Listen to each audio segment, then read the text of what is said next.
Halo Mbak. Ya, iya Mas. Ya Allah. Mbak, langsung Mbak ya, niki tak rekam riyen Mbak. Mau sepurane tenan Mbak ya. Aku gak paham ternyata. Tak jajal teng duo kali teng WA. Niki malah mboten kerekam Mbak. Suarane jenengan dadose cuma mangap-mangap tok. Dadi kula sing ngomong malah. Maaf Mbak ya. Sumpah, ewah banget aku. Udah bisa sekarang. Nggih. Mungkin singkat mawon nggih, Mbak. Cuma tip-tip mawon terus jenengan jabarke kedhik ngono nonton niku. Ya, boleh ya. Nih. Saya Mbak tak banterke Mbak niki tak rekam suarane jenengan. Oke. Oke. Assalamualaikum warahmatullahi wabarakatuh. Waalaikumsalam warahmatullahi wabarakatuh. Ya, di siang ini saya kedatangan tamu spesial ini. Bisa perkenalan Mbak dari Mbak siapa? Dengan Mbak siapa? Oke, perkenalkan nama saya Adila Nurfauziah Putri, biasa dipanggil Dila. Asal saya di Purwokerto dan saya mahasiswa di Universitas UIN Walusongo Semarang, Fakultas Psikologi. Berarti masih kuliah ya Mbaknya? Ini statusnya? Iya, masih mau semester 8. Oh, Insya Allah. Udah nggak muda lagi Mbak ya? Sama Mbak, sama juga semester. Mas, betul. Ini juga semester 8 Mbak. Masih angan-angan Mbak untuk lulus. Cuma masih angan-angan. Oke. Angan-angan. Langsung saja Mbak, nggak usah banyak basa-basi ya. Ini saya perwakilan dari KKN MIT kelompok 49. Mau berbincang-bincang sedikit ini dengan Mbak Adila ini terkait bagaimana cara kita mengatasi stres di masa pandemi, Mbak. Saya akan melampirkan beberapa pertanyaan ke Mbak Adila ini untuk mencurahkan isi hati teman-teman saya nih Mbak yang sedang stres nih menjalani KKN 1 bulan aja Mbak, udah stres Mbak karena banyak ngaangurnya.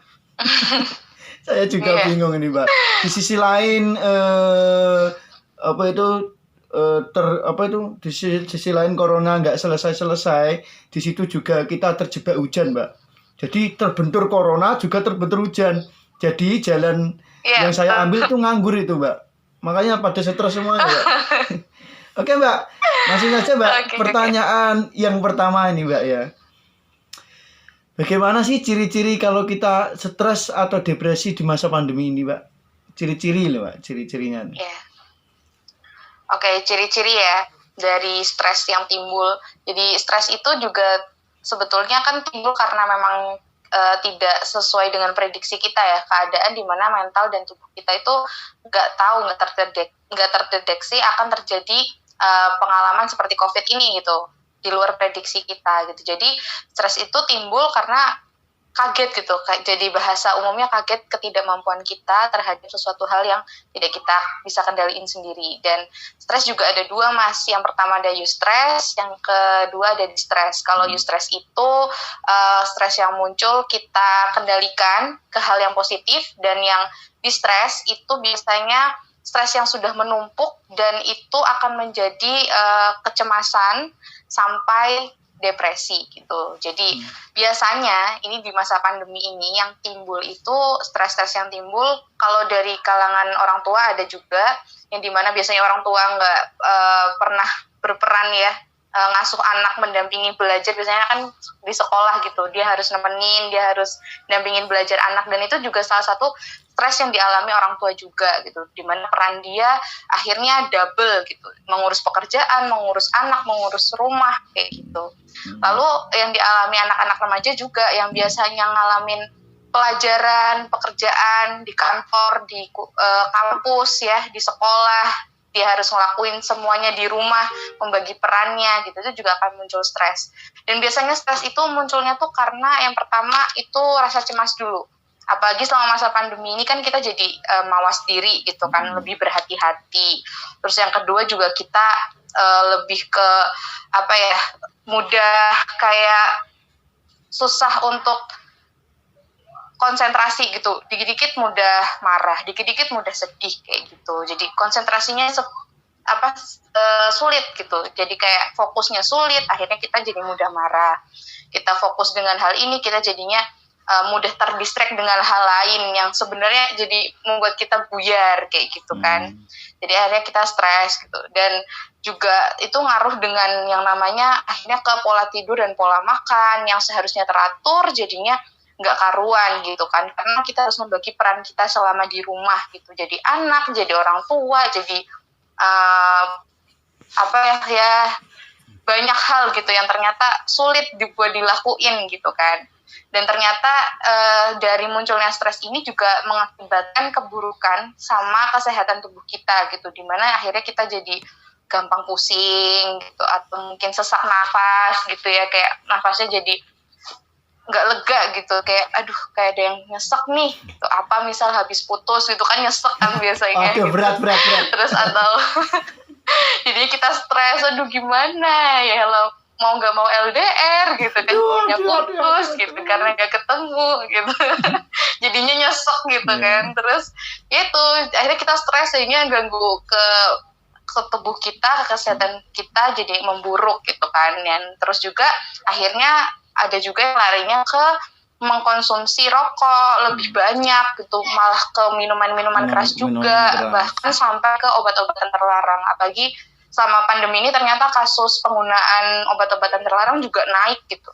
Itu Mas. Oke, Mbak. Itu sih stres yang biasanya timbul dari yang kita rasain, kayak emosi yang nggak stabil, capeknya berkepanjangan biasanya, dan kayak kurang motivasi. Itu biasanya stres yang timbulnya kayak gitu. Itu Mbak, biasanya kalau orang stres kan ciri-cirinya kan kelihatan Mbak. Biasanya mungkin kalau sehari-harinya dia kebanyakan pola banyakan gerak, bahagia terus, tiba-tiba diam kan udah kelihatan Mbak. Oh ini tiba-tiba Jamal kok diam ya, ini pasti stres dia. Padahal saya wiridan Mbak. Ya itu, jadi stres itu sendiri beda-beda kan, karena sebetulnya secara biologi, secara usia juga beda-beda. Orang tua mungkin bisa mengcovery gitu ketika stres nggak terlihat gitu, karena ada tanggungan anak gitu kan, jangan sampai anak tahu gitu, jangan sampai anak jadi ikut terbebani gitu. Itu di usia sebetulnya stres sendiri juga berpengaruh secara biologis, secara usia-usia. Yang kayak Mas Jamal ini usia 18-22 di usia peralihan, yaitu kurang mungkin bisa mengontrol, akhirnya terlihat gitu. Jadi kayak kenapa kok tiba-tiba diem, itu yang dinamakan biasanya stresnya itu udah ngekat interaksi sosial gitu. Dia butuh waktu sendiri, dia butuh menjauh dari hal-hal yang membuat dia nggak terlalu banyak bicara lah gitu. Saya mau diem dulu, saya mau tenang gitu. Padahal sebetulnya yang kayak gitu beresiko sih mengalami dampak depresinya, malah distres, jatuhnya distres.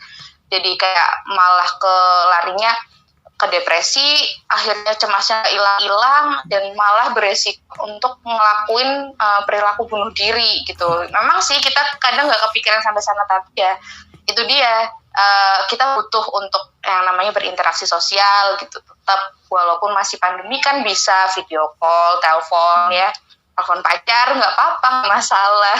Senajan sering ditolak Mbak ya. Oke Mbak. Ya gitu Mas. Terkait ciri-ciri tadi sudah, berarti ini menginjak pertanyaan yang kedua, yaitu tip agar sehat mental di masa pandemi ini Mbak. Ini kan di masa pandemi kan banyak mental dari beberapa teman saya ini Mbak yang nggak sehat ini Mbak. Ini gimana Mbak? Biar saya kasih tahu nanti. Oke. Kita pakai aturan dulu yang namanya manajemen stres ya Mas. Jadi manajemen stres ini dianjurin sama pemerintah juga untuk kita ikutin protokol, tetap ngikutin protokol ya. Manajemen stres bukan berarti kita harus having fun kemana aja dan gak ngikutin protokol kesehatan, itu juga gak baik gitu. Jadi harus yang pertama tipsnya adalah untuk memanajemen stres tetap di rumah, dan selama di rumah itu kita memanfaatkan waktu untuk mengambil jeda dan menjauhi berita-berita negatif tentang COVID-19, karena dari berita sendiri, informasi yang ingin kita dapat kan nggak semuanya valid gitu kan. Ada yang dilebih-lebihkan gitu kan. Ada yang wah COVID ini ternyata mengandung apalah, mengandung inilah gitu kan. Ternyata ini hanya apa gitu. Ya itu yang jadinya kita jadi pikirannya nggak kemana-mana. Jadi makanya itu kita perlu dapat informasi yang valid dari situs resmi. Yaitu kita tetap di rumah, kita manfaatkan waktu di rumah itu untuk istirahat, untuk relax, walaupun kita harus bagi peran sambil bekerja, sambil ngerjain kerjaan rumah, sambil santai-santai, yaitu kita perlu yang namanya bikin jadwal kita mau ngapain aja. Gitu.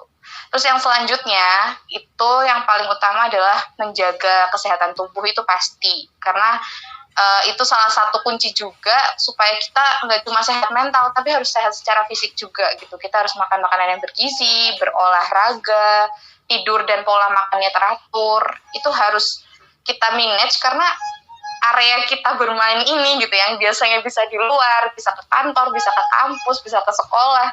Kita cuma di rumah dan rumah itu bisa jadi kantor, sekolah apa itu kan ribet banget pasti. Makanya itu kita harus benar-benar menyesuaikan diri dengan baik gitu. Jadi menjaga kesehatan tubuh kan juga harus kuat gitu kan, ngadepin kayak gini harus dikit-dikit pusing ya udah nanti jadi stres lagi gitu.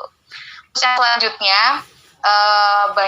banyaklah mendekatkan diri kepada Tuhan, karena salah satu itu cara terbaik gitu ya, apalagi di Islam sangat dianjurkan gitu untuk kita mendekatkan diri sama Allah, berdoa supaya musibah ini, pandemi ini, masa-masa ini nggak hanya menimbulkan hal buruk, tapi justru banyak hikmahnya gitu kita yang bisa ambil, di mana yang awalnya kita nggak dekat sama Tuhan, ibadahnya ya hanya 5 waktu aja, misal kalau yang Islam ya sholat 5 waktu aja jadi nambah duha, jadi nambah tahajud gitu kan, udah keren banget gitu. Terus nggak cuma nambah pahala tapi jadi bikin diri kita jadi lebih manusia yang lebih baik lagi gitu kan dari sebelumnya gitu. Itu hikmahnya juga ngikutin manajemen stres mendekatkan diri kepada Tuhan tuh ternyata kayak gini ya dampaknya ke saya jadi lebih banyak beribadah juga dan berdoa, mendekatkan diri sama Tuhan kayak gitu. Terus yang selanjutnya, meluangkan waktu untuk bersantai. Jadi ngeluangin waktu buat santai itu juga perlu. Kayak misal udah sibuk nih dari pagi ya, anggaplah 9 to 5, jam 9 sampai jam 5 biasanya jam kerja itu kan. Dari 9 sampai jam 5 kita udah sibuk kerja banget nih, ngapain ya biar aku nggak capek gitu. Maksudnya ngilangin capeknya biasanya ngapain? Tidur, boleh tidur. Mau main game biar nggak terlalu suntuk, boleh. Atau mau ngobrol sama teman-teman, gibah gitu juga boleh. Nah biasanya Mas Jamalnya ngapain nih? Kalau santai itu biasanya ngapain? Aduh, kalau santai yuk gibah Mbak biasanya Mbak. Gibah. Ya itu, jadi ya makanya kalau ngopi ngelakuin aktivitas. Nah boleh, pokoknya ketika santai tuh ngelakuin aja apa yang disuka gitu. Tapi ya itu yang berpositif ya pastinya, supaya nggak muncul stres itu gitu loh. Makanya ketika santai itu benar-benar dimanfaatin gitu. Mau tidur dulu udah pusing, ya udah istirahat tidur. Kalau memang perlu waktunya hanya 30 menit nggak masalah untuk istirahat gitu kan. Lalu yang selanjutnya harus tetap terhubung sama orang lain, harus ada tetap interaksi sosial. Gimana pun caranya pasti bisa. Entah itu hanya via online kayak gini ya, video call atau video grup gitu sama teman-teman, atau main mabar gitu, main Among Us juga bisa kan sambil ngobrol gitu kan. Yang lagi trending kan gitu ya Mas, Among Us lah atau main PUBG kan bisa ada suaranya juga. Ayo ke sini. Jadi ngobrol juga gitu. Ya nggak apa-apa, nggak masalah gitu. Selama itu adalah kegiatan yang berdampaknya positif, misal untuk kita jadi lebih senang, nggak masalah, nggak mendampak buruk gitu loh maksudnya. Kayak tadi kan ada yang larinya ke obatan terlarang, alibinya supaya ngeredain stres nih, tapi berdampak buruknya ada ke kesehatan kita, jadinya menurun. Nah itu yang nggak boleh, bukan santai yang kayak gitu ya, tapi santai yang ngasih positif ke kita gitu loh, bukan malah ngasih penyakit ke kita gitu. Terus yang selanjutnya, kalau memang stres yang udah kita alamin itu udah bener-bener udah gak bisa kita apa-apain lagi, yaitu kita harus pertama ngelakuin self talk dulu, ngomong sama diri sendiri gitu. Kira-kira apa ya yang bisa aku lakuin gitu. Dengan tadi saya punya metode yang namanya what if, what is, wish is. Wish is itu gimana sih upaya pertama yang dilakuin? Yang pertama itu adalah kalau buat what is, what if itu yang pertama threat assessment. Nah, threat assessment ini kita tuh kayak berusaha untuk tetap tenang, berpikiran jernih.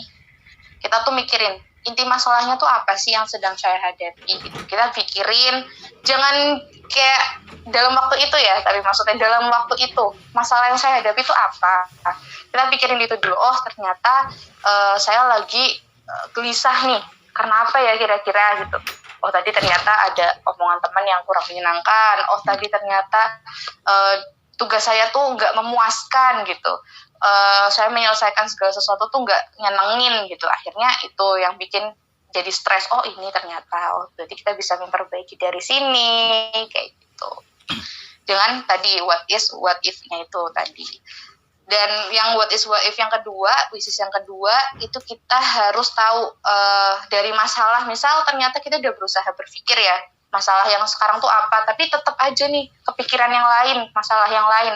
Yaudah, kita lihat yang paling darurat tuh yang mana, gitu. Yang harus cepat-cepat diselesaikan, tapi sesuai dengan kemampuan kita. Gitu. Jangan memaksa untuk wah saya bisa kok ngambil langkah ini gitu. Ternyata nggak bisa sama sekali gitu. Malah kita jatuhnya jadi stres, akhirnya depresi gitu kan. Yang selanjutnya dengan memulai satu langkah kecil aja ya. Kayak misal Mas Jamal udah kayak aduh pusing banget, saya nggak tahu harus apa, tapi saya nggak percaya untuk cerita sama orang lain. Ya udah, kayak misal sekarang tuh banyak banget yang mempromosiin, ayo kamu ke psikolog, cerita sama mereka, karena mereka yang lebih profesional untuk ngadepin kamu gitu. Ketika kamu ingin merasakan sesuatu, kalau kamu nggak percaya sama teman atau siapapun, ya lari ke psikolog gitu. Misal takut, saya takut dibilang, oh Gila. kenapa sih Jamal kok ke psikolog ya? Jangan-jangan dia stres nih, kan udah gila nih. Wah, jangan mikir kayak gitu ya. Justru orang yang bisa mengakui kelemahan, kekurangan dia, kayak saya ke psikolog ini untuk supaya saya tahu saya sembuh. Dan psikolog kan pasti ada assessment, itu tes yang di psikolog gitu, kepribadi sesuai dengan kepribadian Mas Jamal kayak apa gitu. Jadi disesuaikan sama orangnya, enggak yang asal kasih. Dan di psikolog juga itu bukan untuk nyariin masalahnya ya, bukan, tapi untuk membantu Mas Jamal atau siapapun itu menyadari oh ya sebetulnya orang itu kan tahu apa yang mesti dia lakuin, tinggal dia mau atau enggak. Jadi ke psikolog itu atau ke psikiater atau ke konselor itu larinya supaya mendapat motivasi diri biar lebih berani untuk ngambil langkah kecil itu kayak gitu. Oke, Mbak, berarti harus ada manajemennya sendiri, Mbak, buat mengatasi sehat mental di masa pandemi, Mbak ya. Oke. Betul. Oke, harus ada rancangan gitu. Lanjut yang ketiga, Mbak. Ini bagaimana cara kita agar tenang nih, Mbak, tenang di masa pandemi. Ini kan masa pandemi kan sudah berjalan 1 tahun nih, Mbak ini. Ada kabar pandemi belum usai, ada muncul lagi PSBB dan banyak-banyak problematika di pikiran kita. Nah, bagaimana biar hati dan pikiran kita itu bisa tenang, Mbak? Oke.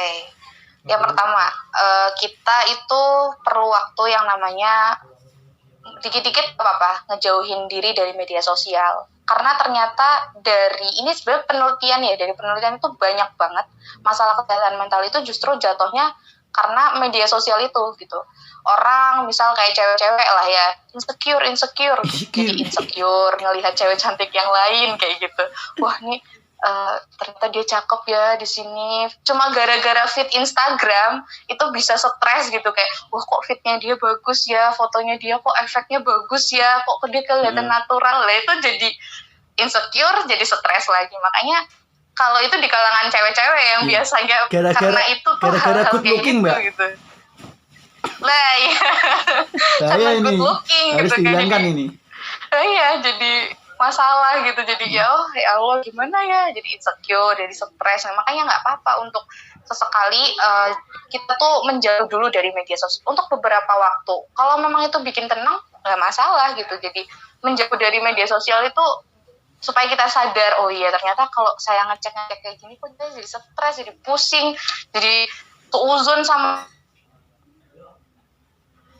orang jadi gibah gitu kan, mau dosanya gitu, nggak ada manfaatnya gitu, malah saya jadi gila sendiri padahal orang itu nggak ngapa-ngapain gitu kan. Jadi itu kita perlu yang namanya untuk tetap tenang ya selama ini. Jadi nggak apa-apa untuk sekali libur dulu buka media sosial kayak Instagram lah ya, yang jangkauannya luas gitu. Dan terus yang kedua itu menghindari kayak spekulasi tentang COVID gitu. Maksudnya adalah spekulasi stigma yang ternyata arahnya itu memprovokasi dari konteks ini yang ternyata tuh nggak ada, itu sebenarnya tuh nggak ada tapi dikait-kaitkan gitu. Kita jadi pikiran yang sebetulnya kita hanya menjaga protokol aja supaya nggak tertular, hanya sampai situ, tapi mikirnya oh ini pasti karena masalah ini nih. Nah itu maksudnya kita hindari spekulasi dulu. Kita tahu kita lagi stres, kita lagi banyak masalah, namanya bagi peran di rumah itu nggak gampang. Karena perkara hal kayak gitu kita jadi oh ya ngapain ya, kalau udah sadar kan ngapain ya saya mikirin hal kayak gini gitu. Jadi makanya spekulasi gitu yang tapi dari selain kita dapat informasi, kita juga harus hati-hati gitu. Yang misal nih kita tahu kita dapat informasi tentang COVID, kita aware, maksudnya kita peduli, saya mau share juga ke teman-teman yang lain supaya dapat informasi ini. Nah, kita baca dulu, benar nggak sih itu informasinya apa hoax gitu. Biasanya kan kejadian kayak gini di grup WhatsApp keluarga tuh banyak ya kejadian ya yang wah ternyata cuma hoax gitu kan gitu. Jadi hati-hati juga, kita nggak hanya hati-hati menerima, tapi kita ketika menyebarkan sesuatu juga harus berhati-hati tuh. Terus yang kedua, chill and stay calm. Nah, chill and stay calm ini kita itu harus tetap yang namanya menjaga diri, memanajemen tadi ya, dari yang sebelumnya kita nge-manage dengan baik dan dengan santai gitu. Bawa santai aja, dibawa chill, dibawa santai gitu. Jadi dengan apa sih biar kitanya santai, kita cari support system, dimana ketika kita berpendapat nih meluapkan sesuatu lah gitu ya, meluapkan sesuatu ke salah satu teman kita cari teman yang mensupport gitu, maksudnya kita supaya lebih baik, bukannya malah mematahkan semangat kita. Kayak aku tuh stres mikirin kayak masalah nggak dikasih uang jajan di rumah gitu ya, terus halah cuma perkara gitu aja kamu pusing gitu, halah jangan cari kayak gitu. Kalau misal itu bikin kamu kok aku dihalah-halahin, bukan malah kasih saran kerja apa gimana gitu, kok dipatahin, ya udah. Kalau bagi kamu sampai situ udah nggak bener, ya udah stop pembicaraan itu, cari orang yang lebih mengarahkan kamu. Oh coba nih banyak magangan kok online WFH, coba nih siapa tahu basicnya sesuai sama kamu. Apalagi sekarang mahasiswa yang dicari gitu, yang mahasiswa tingkat akhir kan lumayan nih dapat pemasukan ya gitu. Malah jadinya oh iya ya gitu, tapi saya nggak bisa ngapa-ngapain, saya mau kerja apa gitu, pusing lagi gitu. Ya udah, banyak ada teman yang akhirnya ngasih masukan, coba buka YouTube, cari belajar di situ, otodidak di situ, banyak banget yang kamu bisa dapetin gitu. Jadi cari bener, selain kita yang positif, nggak cuma hanya kita, tapi kita harus tetap cari support system yang positif juga ke kita gitu, supaya kitanya lebih semangat lagi, nggak cuma tenang tapi malah jadi banyak motivasi gitu. Terus yang selanjutnya, cari distraksi itu aktivitas yang dimana kamu bisa ngelola stres cemasnya itu di hal yang buat kamu memotivasi diri kamu. Kayak misal aduh saya nggak ada, selama pandemi saya cuma di rumah aja nganggur nggak ngapain gitu kan. Orang-orang kok bisa ya berkarya, orang-orang bisa ya kok dapet duit gitu ya, gampangannya gitu aja, dapet duit bisa kaya gitu walaupun masih pandemi kayak gini, apain ya gitu. Aduh oh karena dia punya podcast nih jadi kaya nih, dapat AdSense banyak, saya kan nggak bisa kayak gitu. Ya udah, gimana caranya biar bisa? Ya udah, cari kembali ke yang tadi, cari temen yang kasih support. Nih loh, kamu bisa buka YouTube, kamu bisa lihat dari situ gimana sih cara dia nyampein sesuatu, gimana sih cara dia ngobrol, interaksi sama orang gitu. Yang kayak banyak lah ya podcaster terkenal kayak sampai Deddy Corbuzier itu hebat banget juga gitu kan. Makanya apa ya, kita jadi orang itu yang terbuka gitu, maksudnya terbuka dengan pemikiran yang luas gitu, maksudnya berusaha walaupun susah, pasti susah gitu, tapi kalau kita mau ada kemauan insya Allah bisa gitu. Yaitu yang terakhir tadi ya, cari distraksi dan katarsis. Katarsis itu lebih ke tadi, ke psikolog gitu. Kalau emang kita udah ngelakuin itu semua dan masih sama aja, nggak tenang aja, ya udah lari ke psikolog, pasti yang diberikan arahan gitu supaya kita lebih tenang, lebih termotivasi lagi, lebih baik ngapain kayak gitu.